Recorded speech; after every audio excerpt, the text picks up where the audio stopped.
hi everyone! Today is a very special day because today I'm going to be welcoming a new member of the pack. So babae siya. She's a 4-month-old Western hognose snake and I've decided to name her Cupcake. So she isn't exactly my first hognose, but what makes her special is her lineage and morph. So in a bit, papakita ko sa inyo ano siya. Hi guys! Finally, nandito na siya. So, it's time for unboxing! I'm very excited about this baby girl. Kasi, yun. Bayata ko daw chika. Ayun. Tada! Tada! Ay, baby girl! Hello, okay ka lang? Tada! Grabe yung pagka-paint niya! Ay, okay ka lang? Okay. Touch test. Ay, baby!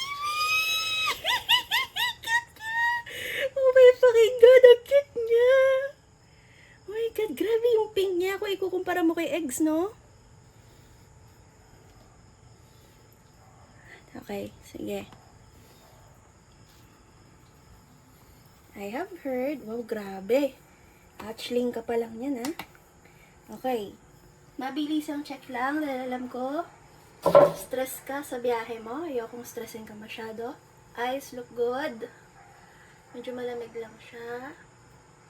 Scales look good. Response, tongue flick. Okay, putang ina, ang ganda mo. Okay, quick way. In she goes sa kanyang quarantine bin. Kaya mabilis lang kasi ayoko din masyadong pagtagalin yung hawak sa kanya. Pero from the looks of it, kahit stress siya sa biyahe, she's very responsive. So, nagtatang flick siya. Sorry, gulat kita. So, that's a good sign. Tan ko lang para mas feeling niya secured siya. And then, nasprayan ko na siya ng anti-mites. Yan ko na muna siya mag-settle in dyan. Bigyan ko siya ng water. And then, after 1 week, saka ko pa siya pakakainin. At after 2 days, saka ko pa lang siya ma-handle. So, for now, good night. I know you've had a long trip, baby girl. By the way, her name is Cupcake. Huge thanks and shout out kay Kuya Bang from Tier 1 Exotics and kay Kuya Norman, our shipper, from White Dragon Reptiles PH. So, a bit more on that later on kasi mainit dito sa kwarto na to.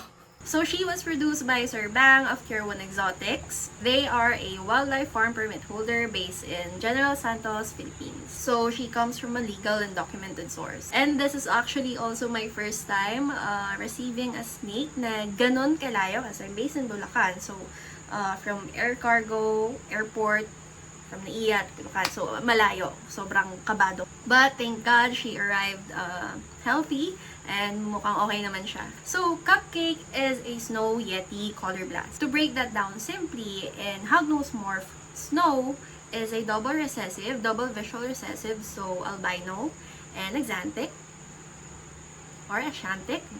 Doesn't matter how you want to pronounce it. Yeti refers to albino, axanthic, and conda.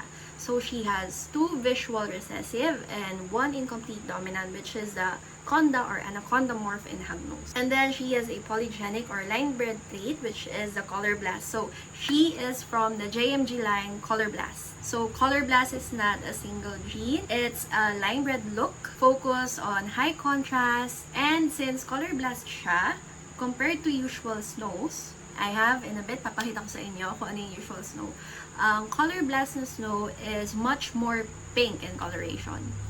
So, kaya gustong-gusto ko siya makuha. Pangarap ko siyang snake, actually. So, what you will be seeing here is a combination of genetics and selective line breeding working together. So, I mentioned, hindi siya yung first hognose ko, but she is special because of her lineage.